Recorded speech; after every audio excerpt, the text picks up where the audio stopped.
Hello everyone, welcome back to the channel, and of course welcome if you're brand new as well. This week on the series where we're ranking every game that I've ever played, we're looking at the Xbox 360, and this is really exciting because the Xbox 360 happens to actually be my favourite generation, well, favourite console of all time. This was an amazing generation, some absolutely incredible games. Probably is by far the most time I've spent on a console. Even though on the PS4, as we'll come to see in the future weeks, there's actually more games on that, but I've actually played more playtime on the 360 and the games that I've played on there. So this is really, really exciting for me because it's just such an amazing console, some really brilliant games here. And like with the PlayStation 2 last couple of weeks, I'm going to split this episode into probably 3 or 4 episodes over the next few weeks, just because the amount of games I want to try and talk about them a bit more, so it might go on a bit longer. So I'll split them over the next few weeks, and then at least we've still got content every week because of it. So yeah, that's how it's going to work with this one as well. And if you do enjoy it and you've enjoyed any of the other episodes, please make sure you subscribe and like as well. There's still plenty more to come in terms of the Xbox 360, PlayStation 4, PC, things like that, all still to come in the future. So there's still a lot more to come, so make sure you stay tuned. But yeah, other than that, I'm not going to waffle on too much, so let's just make a start with it.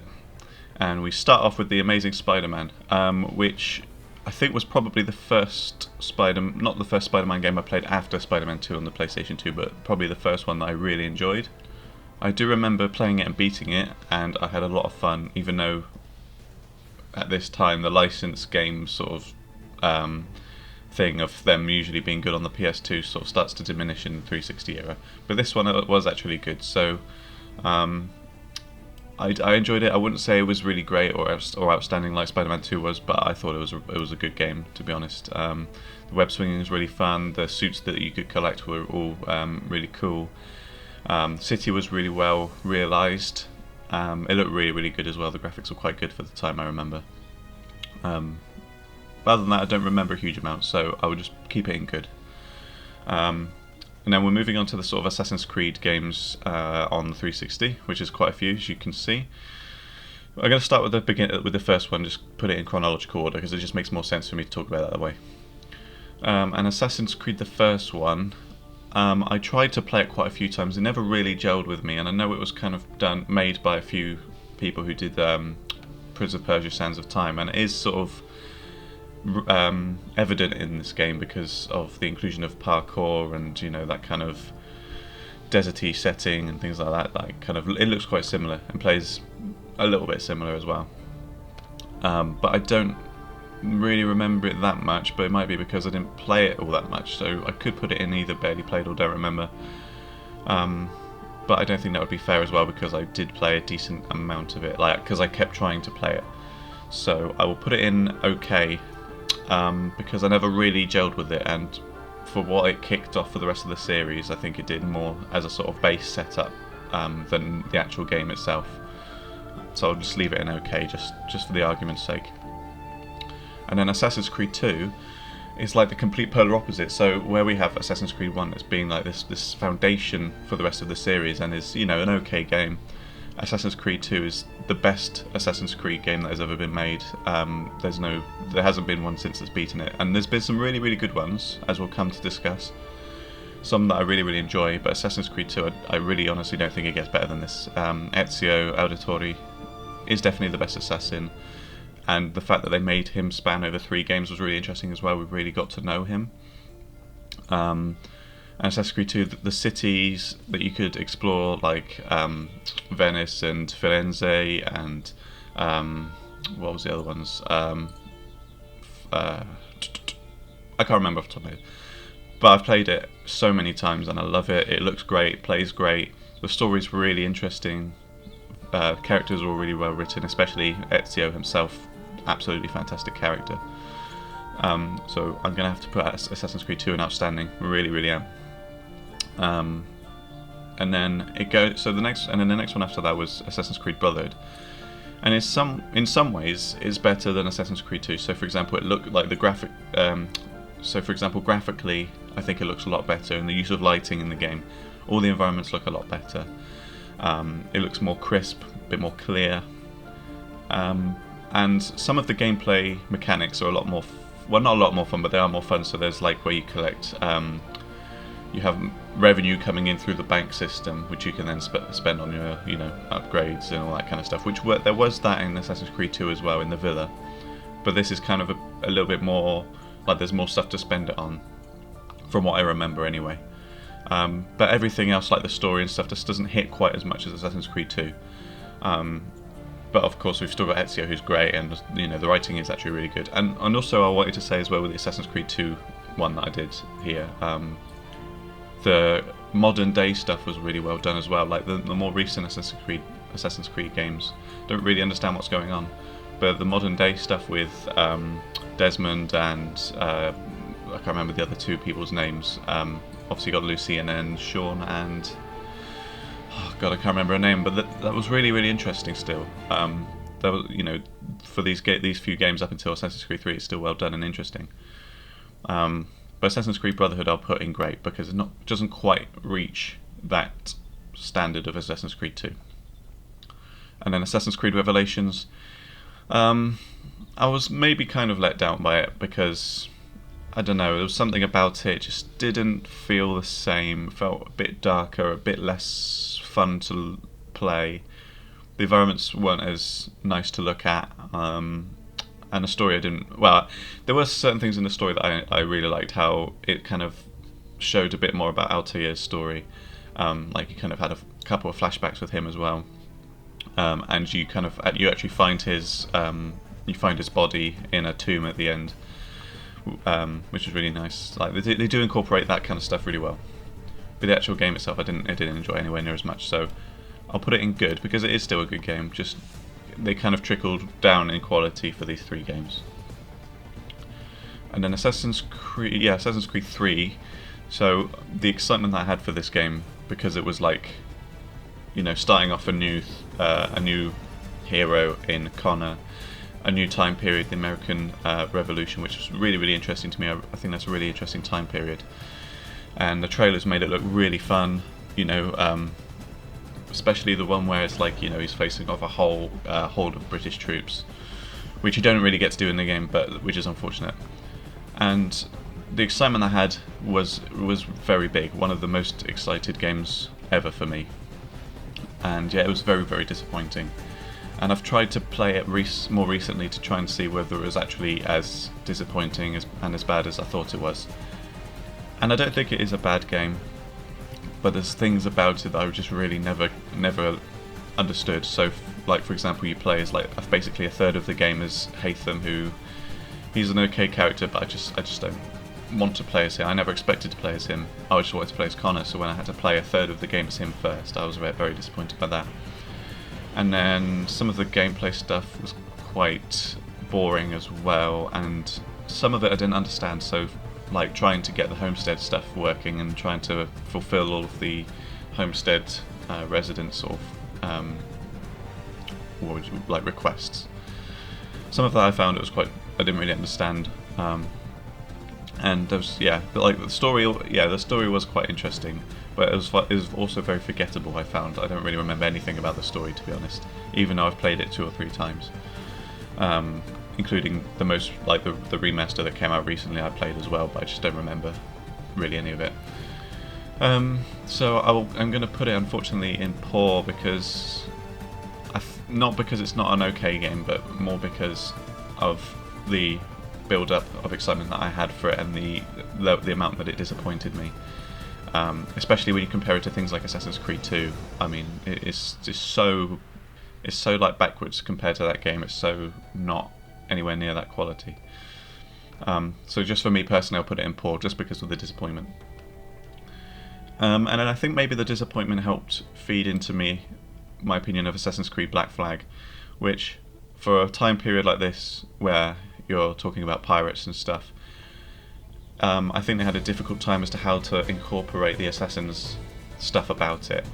And I kind of felt a bit disappointed with that because it was like he's not really an assassin who's trained up and stuff like Ezio and Connor are. But he just kind of finds this assassin, he steals his uniform, and then he breaks into this compound with these Templars and kind of figures it out from there. But mostly you're just the captain of a ship and you kind of free roam around the Caribbean, going to all these islands and finding their treasure, which is really, really fun, and all the naval battles are really, really fun. I really, really enjoyed it. It definitely built upon the foundation of the naval battles that Assassin's Creed 3 first introduced, and it did it a lot better, a lot more fun. But apart from that, you know, it's not one of the best Assassin's. Well, it's not one of the best Assassin's Creeds in terms of like, you know, this is outstanding like Assassin's Creed 2, but it is one of the most fun. So I'm going to put it in great for that because it is a really good time. And then moving on to Batman Arkham games. Batman Arkham Asylum. I know a lot of people really love Arkham City and prefer it over Arkham Asylum, but I personally think that Arkham Asylum is the best Arkham game there has been. I think it's so focused in its setting and the things that you can do in it. Even though it's not really open world like City is, but you still get to free roam around these areas and find the secrets and find the references to all these different DC heroes and villains and all that kind of stuff. And obviously the combat is revolutionary. It helped inform so many games' combat, I think, including to a certain extent Assassin's Creed 2, I believe, because Assassin's Creed 2 is somewhat similar in its combat, and I do believe that came out after Arkham Asylum. But Arkham Asylum, yeah, it's a lot more focused because it's in a smaller setting and the characters are allowed to develop a bit more. Combat's really fun. All the challenges and Riddler trophies are really good. And the story's great as well, so, you know, for everything that it does right, it has to be an outstanding game for me. And then Arkham City, kind of maybe similar to Assassin's Creed in the sense that the next entry is slightly lower on the tier for me. And I know a lot of people really, really love it, they'd put it in outstanding, but personally for me I would just put great. It just doesn't stick to me as much as Arkham Asylum. It doesn't scream to me or mean as much to me as Arkham Asylum does. And I don't by any means think it's a bad game, but it's just not on that level as Asylum. And then Origins, I played it through once, and again, I don't think it's a bad game by any means or anything like this, but I'm going to have to unfortunately put it in Don't Remember because I did only play it the once, and that was about 7 years ago now. So yeah, a long time ago, and I don't remember, unfortunately. Which is kind of the same with Battlefield 3. I probably played that even longer ago because I only played through it once. It would probably be about 8 or 9 years ago, whenever it came out. But I did finish it. I know that much. I definitely beat it, but unfortunately, I don't remember that one either. So I'm sorry if you're a Battlefield fan, but I just don't remember that one. Bionic Commando, I can't even waste time with this. Yeah, I did play it, I think, quite like most of the way through, if not finish it, but I don't remember that at all. All I remember is you kind of have this robotic arm, and I think you can like grapple things with it and use it to kill enemies. I don't know. It's so long ago that I played it, and it was really, really boring. So that's probably why I don't remember it more than anything else. It's just so boring. So yeah, I won't waste any time with that one. And then we've got the Bioshocks here. Again, I'll do it in chronological order because for some reason, even though it's meant to be an alphabetical list, it puts Bioshock 2 first and then Infinite and then Bioshock. I don't really understand why.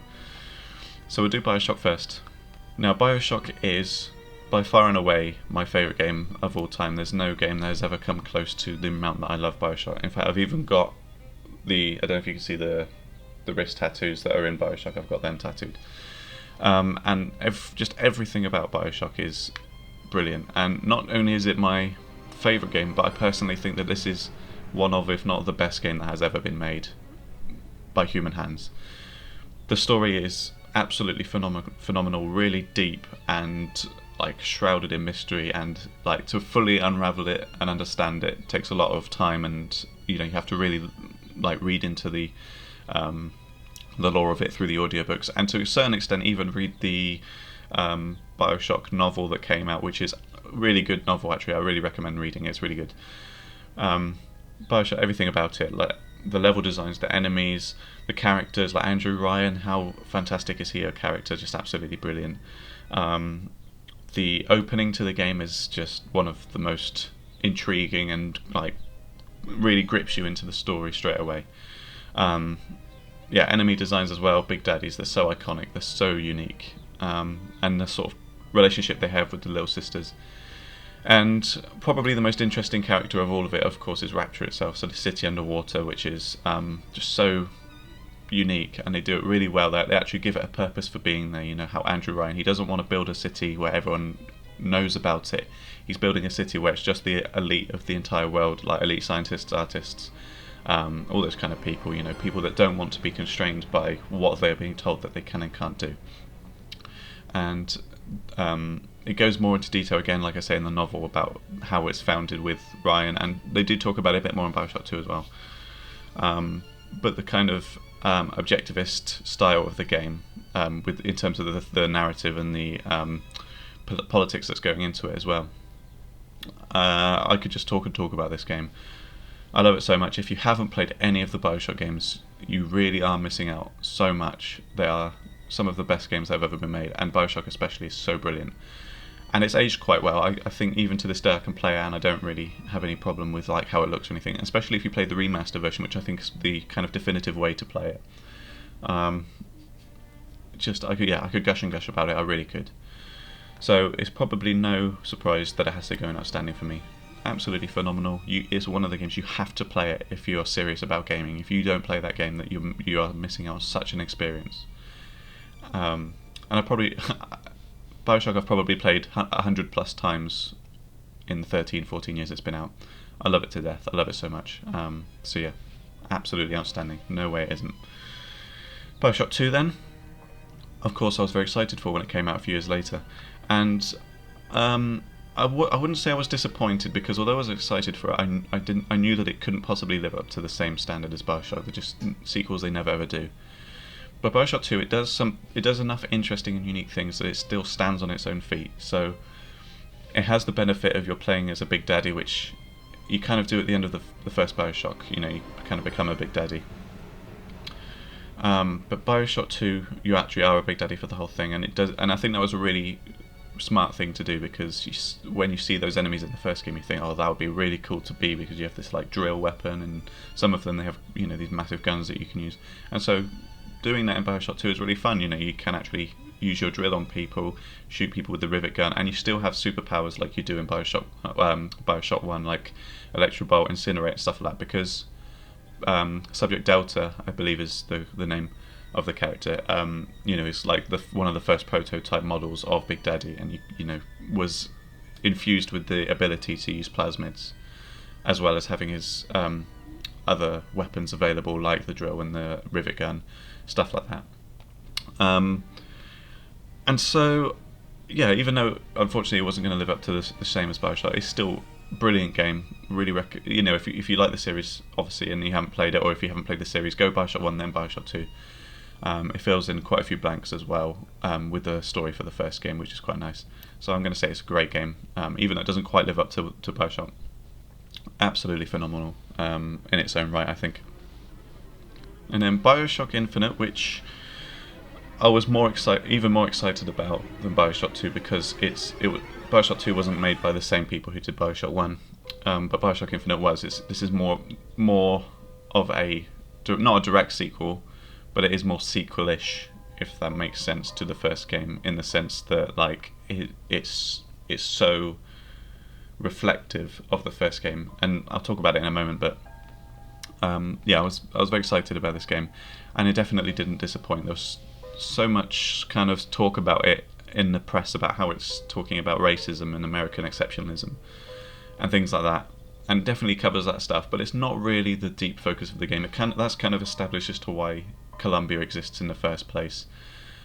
Similar to how Rapture exists in Bioshock 1, you know, it was kind of a place for people to go. They didn't want to be stuck by what society told them. Columbia, it was originally part of the US, and then it seceded because they believed that they were their own unique nation. You know, they had their own ideals and things like this, which unfortunately is inclusive of a very strict and systematic racist culture in Colombia. So obviously they're very hard on black people, and also, which is really nice, they talk about the struggle of Irish people as well, which is quite kind of overlooked when you talk about the racism in America historically, especially in this time period, which is like 1912. And the story, again, similar to Bioshock 1, is just it's even more mind-boggling. It really takes you like a little while to wrap your head around, especially with the ending. And everything else about the game, it is so reflective of the first one in the sense like that you could put the two openings of the game of Bioshock 1 and Bioshock Infinite together, like run them side by side, and the comparison is so uncanny. Like it's clear the same team made it and love it. And I wouldn't quite gush as much about it as Bioshock 1 because that's obviously my favourite game. But there's just so much to love about it and enjoy about it, and I think it is very, very close in quality to the first game. So because of that, I'll put it in outstanding. Not quite as good as Bioshock, but Bioshock Infinite is definitely very close. Borderlands 2, at the time, I kind of bought it because I had played. Actually, no, sorry, we're doing Borderlands 1 first. I keep forgetting to kind of think about that. Yeah, chronological order. Borderlands, I played it, and I kind of have tried to play it several times in my life. And once I get past the first few quests in the first level, I do get very, very bored. In fact, I've heard jokes about it over time, how you should call it bored lands, because like Bored, because they're very boring. And I found it very boring. And I just never really wanted to play it. But I don't think that's because it's a bad game. I just don't think that there was enough in the game to really like drag you in. And the story and the writing wasn't that wasn't that brilliant. Even though I know a lot of people really love Borderlands, especially the first one. But for me, it's just an okay game. Like I kind of enjoyed it to an extent, but I very quickly got bored of the game. And then Borderlands 2, I bought it because I think, okay, maybe I should give the series another go. So I bought it when it first came out, and I got actually quite far in it, a lot further than Borderlands. I never finished it though, I don't believe. But I definitely enjoyed it more. And again, I did put it down and kind of forget about it, but I thought it was good. I just didn't. It wasn't a game that really dragged me to come back to it. And part of the thing that really disappointed me about it is when I was looking at the marketing and I saw playing as the character Zero, and you had this really cool like laser sword thing. I thought that was really, really, really cool. And then you actually play as Zero, and you don't really get to use it. It's only kind of there as a melee weapon if you use melee, like, or maybe a special ability or something. You can't actually take it out and just start using it, which was quite disappointing to me because that's literally the one thing that you saw him use in all the trailers and stuff. So that was disappointing. But other than that, it was quite good. And then more recently, I've played the Handsome Collection on the PS4 because it was given, I believe, for free on PlayStation Plus recently, and I actually really, really enjoyed it to the point where I wanted to buy Borderlands 3, and so I did play it. I did buy it and play it, which we'll talk about again when we come to that. Console. But Borderlands 2, it's sort of now that I've replayed it, I think it's straddling between good and great. But I think because of the first impression I had of it, I'm going to keep it in good for it. Even though I think Borderlands 3 is better, I think they incrementally get better. But Borderlands 2 is definitely good. I've definitely enjoyed it more recently. Now that I've replayed it. Brink, probably I won't waste really any time with this as well. Brink is genuinely just terrible. I bought it because, well, no, actually I didn't buy it. Sorry, we rented it from Blockbuster because I wasn't sure about it. Never really heard about it, and there wasn't really anything else in Blockbuster that I wanted to rent. So I looked at Brink and thought, okay, well, it's a first-person shooter. How bad can it be? And I think it's meant to be mostly for online play with your friends and stuff like that, which I didn't really have access to at the time. Not until later on with Call of Duty and stuff I started playing online. But Brink itself, you can kind of technically play it single player, and I did, and it was dreadful. Really, really awful game. Probably one of the worst games I've ever played. Just really boring. No real objective to it. No, the story was just, I didn't really care. Like, I just didn't really understand it at all. Didn't interest me at all. And I can't say anything else than that about it. Really, it's just an awful game. Don't ever play it. Brutal Legend. I've never beaten it, but I've played it a few times. Gotten quite far into it a few times. And I think the reason I never finished it is because I kept having technical issues with a couple of the quests. But from what I did play of it, it's a brilliant game. What's not to love about it is Jack Black in this like rock and roll metal universe where there's all these awesome demons and enemies and fantastic stuff set up to make you into kind of like this rock star. little sets that you can play in this world that you find yourself in. And there's brilliant cameos as well. So, for example, Ozzy Osbourne, kind of many people would argue the godfather of metal. The father of metal in some ways. But I can't remember. I don't remember who else was in it cameo-wise. But Ozzy Osbourne was really great. He was really good in it. And it's really, really fun actually. It's a Double Fine game, so Tim Schafer leads it, who did Grim Fandango. I just have to put it in great. Just a really good time. And then Bulletstorm. When I first played it on the 360, I quite enjoyed it. I think I did finish it, and I remember quite enjoying it at the time. And then recently I got it for free. I think it was for free on PlayStation Plus, and I played it, and I just didn't get that far in there. And I was kind of thinking to myself, this isn't anywhere near as good or fun as I remember. Actually, it was quite boring, and the writing was really awful, and kind of really, like, not upsetting, but the writing is just like, it's really crass and like just not really very intelligent at all, not very well written.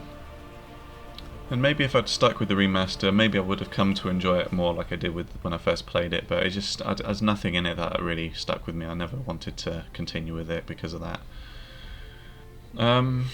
And because I enjoyed it the first time I ever played it, I won't put it in awful, but I will put it in poor. Just because it shines so much through in my recent playthrough, just how poorly made it is. So unfortunately I will put it in there. Now Bully, we did talk about Canis Canem Edit in the PS2 videos that I did. And Bully was a lot better. I didn't have any technical issues with it. It ran perfectly fine, and obviously it was still the same game, but maybe a little bit improved for the 360 in the ways that it plays and the levels. And I think there was more classes and stuff you could do as well, which was nice. And I did say in the PS2 videos that I did that if Canis Canem Edit didn't have the technical issues that I had with it, I probably would put it in Outstanding. And so with the Xbox 360 version, because I didn't have any technical issues with it, and there was actually more content, and it was still the great game that it was, I'm going to have to put it in Outstanding. I don't think it would be fair to put it in anything else. I absolutely loved it. Many people do love it. I think a lot of people, they want a sequel to it, or even a remaster they'd settle for, because it's just such a, not necessarily an underrated game, but in terms of Rockstar games, it's definitely one of the most ignored, because everyone just wants GTA and Red Dead Redemption. But Bully is also a very popular one for people to want a sequel to, or a remaster. And now we're going into the Call of Duties. I'll probably finish the episode after we do this last Call of Duty, whichever one chronologically comes last, but I'll do the Call of Duties first, so which one comes first? So Call of Duty 2, yeah, okay, so that one will come first. So the single player aspect of it, I never played the multiplayer, but the single player aspect is one of the most one of the ones that I enjoyed the most in any Call of Duty. I really enjoyed it, and I have very fond memories of me playing this game in the summer holidays, because I used to work at a chip shop at the same time. I used to go to the chip shop at lunchtime, get some chips and a burger or something, have that, and play some Call of Duty 2 single player, and I really loved it, really enjoyed it, and I've got a feeling it was the first one that I ever competed on Veteran, and that kind of really spawned my interest in loving Call of Duty 2, and I don't think it's one that necessarily lots of people have played, but I'm going to put it in Outstanding for it, just because it really is one of the better ones that they've made. Even though it's not necessarily one of the most played, it's definitely one of the best Call of Duties. Call of Duty 3, unfortunately, very disappointing, even though it's kind of Treyarch's first Call of Duty game, and Treyarch, a lot of people really love their Call of Duty games. But it was very disappointing. I don't think it plays as well as Call of Duty 2, or the story is anywhere near as good. But it's not awful, it's still playable, it's still Call of Duty. I did play some of the online stuff, but I played it after I'd already played Call of Duty 4, so it was kind of a step back, and I just didn't enjoy it. There wasn't really kill streaks or anything like that, and it was very boring. So I'll put it in poor, just because, of it just being generally disappointing to me. And then we've got Call of Duty 4 Modern Warfare. Now, of course, this is where I think the Call of Duty franchise really boomed in popularity, and it wouldn't really be in the same state now if it wasn't for Call of Duty 4. Call of Duty 4 I absolutely loved to death. let's talk about the single player first, because the single player it starts off this brilliant trilogy. The story is really interesting, and the gameplay is very fun because now they've kind of moved the series into the modern setting. You can use things like night vision goggles and more modern weaponry, and of course famous missions like the AC-130 level where you can actually take control of a gunship. That was really, really fun. One of the highlights of the game. Loads and loads of set pieces. This series does set pieces unlike any other, really. And also Call of Duty 4, it introduces us to fan favourite characters like Captain Price, who's voiced by the absolutely amazing Billy Murray. He's a fantastic actor. And So McTavish, who you don't obviously really get to see or hear in the game because he's one of the protagonists who's silent in the game. But he's one of a fan favourite as well. Call of Duty 4 is an absolutely revolutionary game in terms of Call of Duty, and definitely first-person shooters in general, I'd say. So, of course, it's going to have to go in outstanding. And then after that came World at War, which again was another Treyarch game, and they definitely put their foot down on this one. They said, right, we're going to make an absolutely phenomenal Call of Duty game, which they definitely did. World at War is so fantastic. It's really visceral, really gets into the grit and dirt of World War II. Really makes the harrowing kind of experience of it shine through a lot more, not like Call of Duty 2 or World War II where it makes it kind of a bit more idealised. World at War was really grim and gruesome and violent and bloody, which quite rightly it should be. But it's also really, really fun using things like flamethrowers, and again kind of similar to Call of Duty 4, there's a mission where you're in a plane and you're kind of destroying ships and stuff. And the multiplayer was really good as well. Oh yeah, No, I forgot to talk about Call of Duty 4 multiplayer. I'll just quickly do that. Call of Duty 4 multiplayer revolutionised, obviously, multiplayer games in general. The inclusion of kill streaks was great. The maps were really good. Definitely my first introduction to multiplayer. Still very basic by nowadays, but it did do a lot to kind of inform a lot of other games in terms of multiplayer. And in World at War, again, they kind of stepped up. They added more kill streaks and things like that. But unfortunately, I didn't really play much of the multiplayer because I was still playing Call of Duty 4 multiplayer until Modern Warfare 2 came out. But Call of Duty World at War really stands on its feet in the single player, in my opinion. Especially with missions like when you're in the fountain in it's not Stalingrad. It's called something else, I think, in the game. But where you're with Reznov and you're sniping people. If you've ever seen Enemy at the Gates, it's basically that sort of opening of the film put into a mission. And there's so many levels that are absolutely great and also grim and brutal and fun and exciting, and such a range of different emotions and things like that. You play in Europe and you play in the Pacific as well, and the Japanese front. Just a really brilliant game. I'd probably have to put it in outstanding as well. Absolutely fantastic. And then Modern Warfare 2 came out. Again, it built on the multiplayer aspect of it. Way more kill streaks, lots more weaponry, and this is the multiplayer I'm just talking about because I don't want to forget that. But multiplayer improved on it in terms of the kill streaks. They were so much fun. You could have chopper gunners, AC-130s, care packages, UAVs and counter UAVs, stuff like that as well as more weapons that you can use, more classes. More like really classic, brilliant maps. So many great maps in Modern Warfare 2 for multiplayer.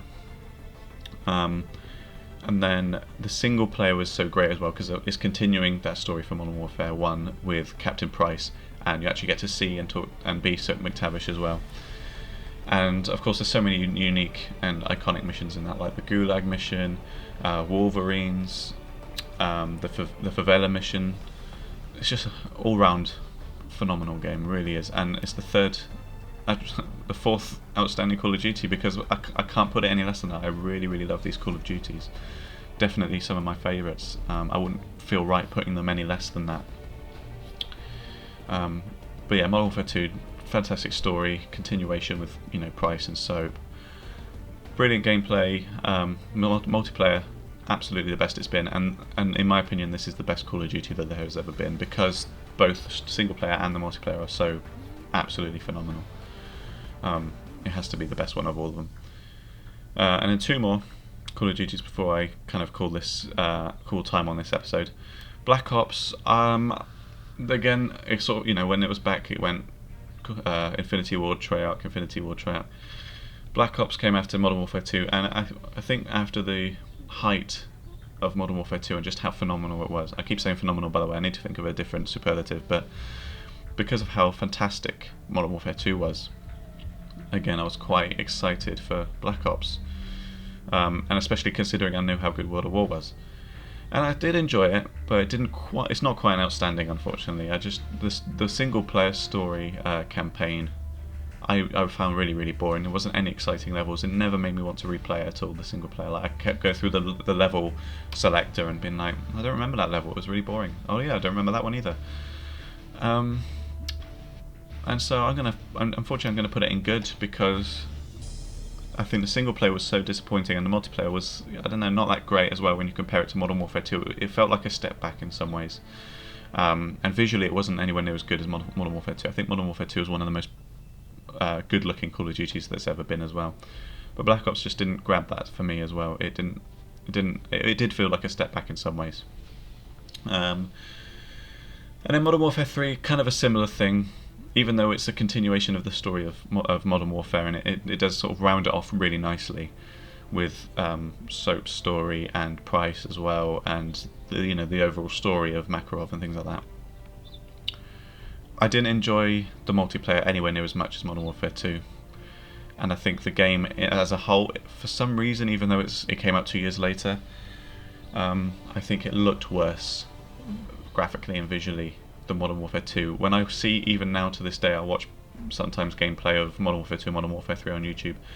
I can always tell instantly which when someone's playing Modern Warfare 3, even if I didn't see the title, because it looks very visually distinct from the second one, in my opinion. Like, it doesn't look quite as crisp or as well lit, or just graphically enhanced, and I don't know why that is. I don't know why it comes across to me like that. But unfortunately I'm going to put it in the same bracket as Black Ops. I think it is definitely a good game, and rounding off the trilogy, it does do a good job of it. But visually it doesn't look as good, and I know graphics aren't everything in games. I don't really, as a grand picture, I don't necessarily care about the graphics. But what I'm saying about this is because it's going in order, you would expect it to kind of get better. But unfortunately it gets worse, and it did make me kind of get put off it and jump more towards Modern Warfare 2. I wouldn't say it was great, just because I didn't really want to play it that much. Similar to Black Ops, I just didn't want to play it that much. It just didn't. I've played it through a couple of times. I beat it on veteran. I got quite far in the multiplayer, but it wasn't that interesting to me in terms of everything else, especially compared to Modern Warfare 2. So yeah, I'm going to leave it at that for this episode. Obviously, we've already had some fantastic games so far, and we've still got plenty more to come. There's probably going to be another 2 episodes to the Xbox 360. So I'll probably do these next 3 rows up until the Lego games. Do those as another episode, and then the rest of the games as the 3rd episode. So they'll be coming over the next 2 weeks. But hopefully you've enjoyed so far what you've seen with this episode. Hopefully you agree at least with some of these games. If you disagree, let me know. Tell me where I'm wrong.